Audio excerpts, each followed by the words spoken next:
আসসালামু আলাইকুম ওয়া রাহমাতুল্লাহি ওয়া বারাকাতুহু। নাহমাদুহু ওয়া নুসাল্লি আলা রাসূলিহিল কারীম, আম্মা বা'দ। ফাআউযু বিল্লাহি মিনাশ শাইতানির রাজীম। বিসমিল্লাহির রহমানির রহিম। সম্মানিত দর্শক শ্রোতা, আপনারা দেখছেন মহিমান্বিত মাস রমাদান উপলক্ষে সময়ের বিশেষ আয়োজন ইফতারের দোয়া। প্রিয় দর্শক, আজকে 25তম রমজান। এই রমজানের গুরুত্ব নিয়ে আমরা সংক্ষিপ্ত কিছু আলোচনা করব। মহান রাব্বুল আলামিন পবিত্র কোরআনে সূরা বাকারায় ইরশাদ করেন, ইয়া আইয়ুহাল্লাযীনা আমানু কুতিবা আলাইকুমুস সিয়াম কামা কুতিবা আলাল্লাযীনা মিন ক্বাবলিকুম লাআল্লাকুম তাত্তাকুন। আল্লাহ সুবহানাহু ওয়া তাআলা বলেন, হে ঈমানদারগণ, তোমাদের উপরে রোজাকে ফরজ করা হয়েছে যেমনইভাবে ফরজ করা হয়েছিল তোমাদের পূর্ববর্তী গণের উপরে, যাতে করে তোমরা মুত্তাকি হতে পারো।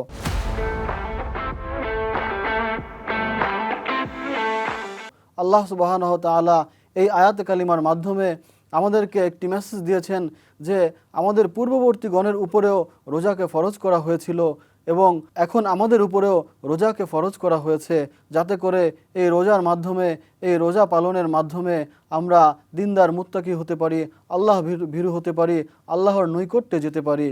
আবু হুরায়রা রাদিয়াল্লাহু তাআলা আনহু হতে বর্ণিত, তিনি বলেন, রাসূল সাল্লাল্লাহু আলাইহি ওয়াসাল্লাম বলেন, মানব সন্তানের নেক আমলের সওয়াব 10 গুণ থেকে বৃদ্ধি করে 700 গুণ পর্যন্ত করা হয় শুধুমাত্র রোজা ব্যতীত।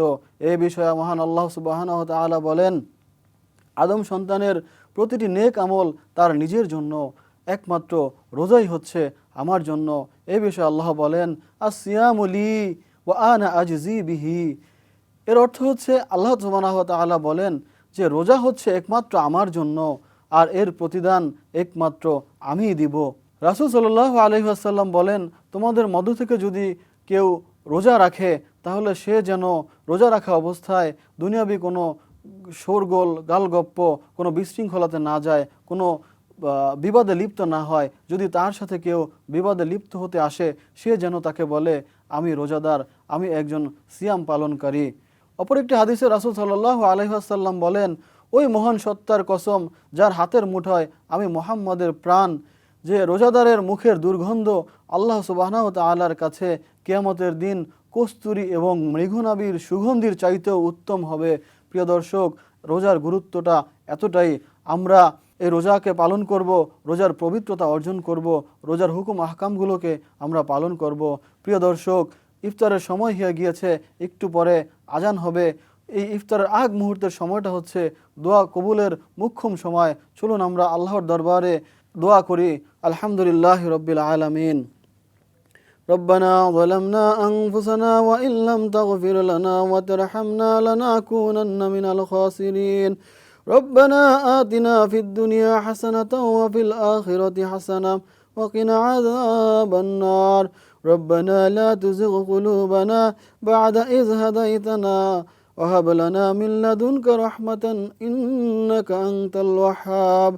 ইয়া রাব্বুল আলামিন, ইয়া হাইয়্যু ইয়া কাইয়্যুম, ইয়া আরহামার রাহিমিন।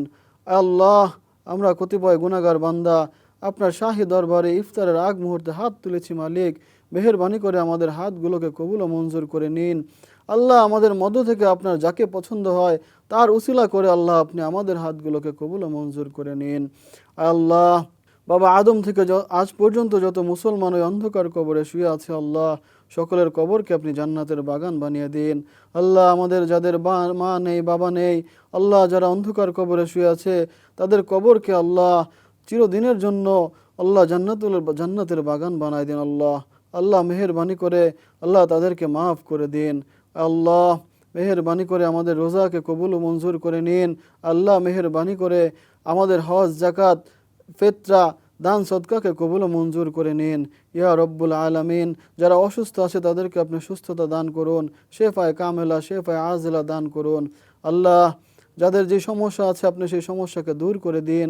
ইয়া রব্বুল আলামিন, যাদের রিজিকের পেরেশানি আছে রিজিকের পেরেশানি আপনি দূর করে দিন। আল্লাহ, আমাদেরকে হালাল উপার্জন করার তৌফিক দান করুন। আল্লাহ, আমাদেরকে রাসূল সাল্লাল্লাহু আলাইহি ওয়াসাল্লামের সুন্নাত অনুযায়ী জীবন যাপন করার তৌফিক দান করুন। ইয়া রব্বুল আলামিন, আপনি আমাদেরকে আপনার নেককার বান্দাদের অন্তর্ভুক্ত করে নিন।